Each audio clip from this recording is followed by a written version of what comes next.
Ah, baka ji, baka gani, taimaka ma saboda Allah, haba yaro, kyakkyawa da kai irin wannan, ya kamata ya ce kana makarantar kurmayi.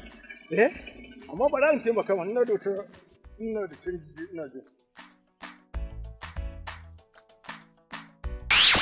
Gaskiya ba da canji, kawai kai haƙuri yaro. Malam, ina da canji wallahi.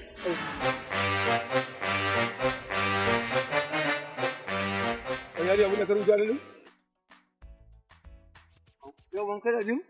Kana ganin? Yana!